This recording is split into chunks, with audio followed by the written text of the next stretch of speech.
Hi hello welcome to ரவணபவச YouTube channel. நான் உங்கள் சுபாஷ். நான் உங்கள் மணிகண்டன். தீபாவளி ஸ்பெஷலை முன்னிட்டு கோதுமை லாடு செய்வது எப்படி என்று திருமதி காயத்ரி வெங்கட்ராமன் விளக்க இருக்காங்க.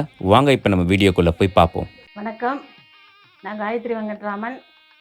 தீபாவளிக்கு அடுத்த ஸ்பெஷல் கோதுமை லாடு செஞ்சு காட்ட போகிறேன்.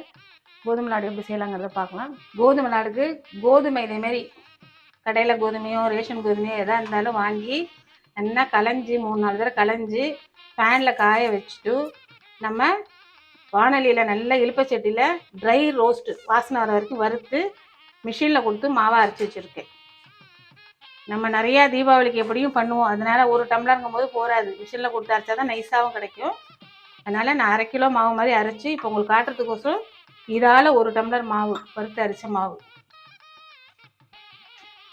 சர்க்கரை பொடி இதையும் மிஷினில் 1 கிலோ கொடுத்து அரைச்சி சர்க்கரை பொடியாக வச்சுருக்கேன். இதால் 1 டம்ளர் கோதுமை மாவு, 2 டம்ளர் சர்க்கரை பொடி, நெய், ஏலக்காய் பொடி, முந்திரி பருப்பு, தேவையான அளவு முந்திரி பருப்பு வச்சுருவோம்.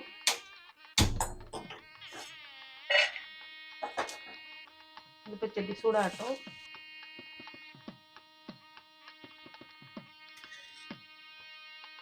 நெய் உருகட்டும்.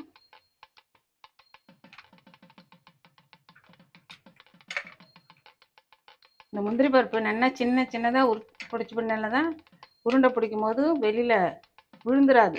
குட்டி குட்டியாக அதுக்கு தான் உடச்சி வச்சுக்கிறேன். ரொம்ப பெருசாக இருந்தால் டக்குன்னு நம்மளோட உருண்டை உடஞ்ச மாதிரி விழுந்துடும். நெய் காஞ்சி விட்டு முந்திரியை போட்டுருவோம்.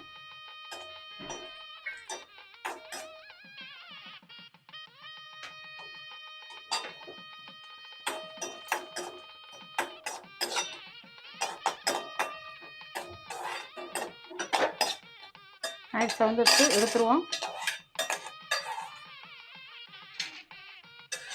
நம்ம கோதுமை மாவு போட்டுருவோம். அடுத்தது பொடி பண்ண சர்க்கரை, ஏலக்காய் பொடி, முதல்ல 3 நல்லா மிக்ஸ் பண்ணிடுவோம் கரண்டியால்.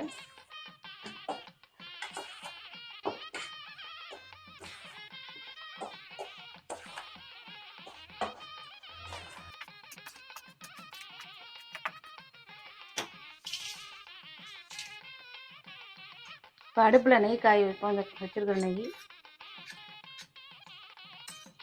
சூடாகட்டும். சூடாகணுன்னா அந்த மாவில் கொட்டி நம்ம கிளற போகிறோம். கிளறிட்டு பிடிக்கணும்.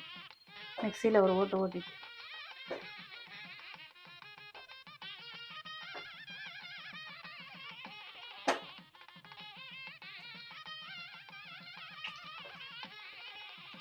நெய் சூடாகிட்டு ஆஃப் பண்ணிடுவோம்.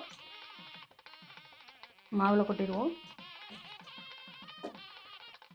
கொஞ்சம் கொஞ்சமாக கொட்டிங்க, வேணுங்கிறது பண்ணிக்கலாம்.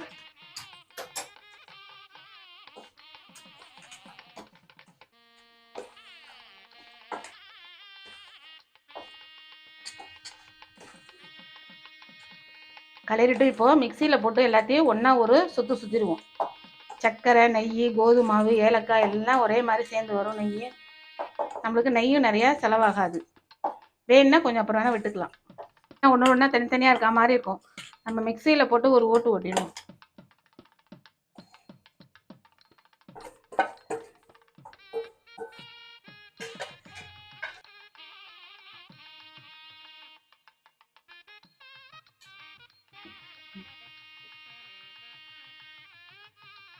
இதெல்லாம் எல்லாம் ஒன்றா 2 பிடிக்கிற லெவலுக்கு வந்துடுது. வேணா இன்னும் ஒரு சுற்று கூட சுற்றிப்போம். போதும்.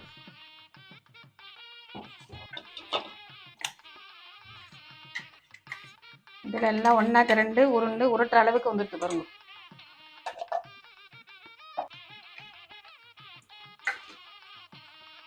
முந்திரி அதில் போட்டுறாதீங்க. எல்லாத்தையும் ஒன்றா சுற்றிட்டு கடைசியாக நம்ம பிடிக்கும் போதும் முந்திரியை போட்டுக்கலாம்.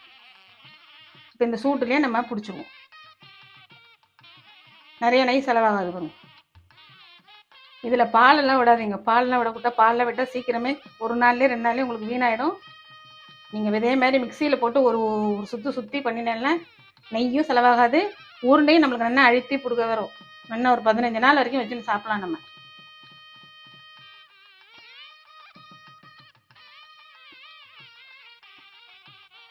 இதுலேயே உங்களுக்கு நாட்டு சக்கரை வேணா, ஒரு டம்ளர் கோதுமை மாவு இதே மாதிரி வறுத்து அரைச்சி பொடி பண்ணி கோதுமை மாவு வச்சுன்னா 2 டம்ளர் இதே மாதிரி நாட்டு சக்கரையும் கலந்து இதே மாதிரி நெய் விட்டு மிக்சியில் அரைச்சி இதே மாதிரி பிடிச்சி வச்சுக்கலாம்.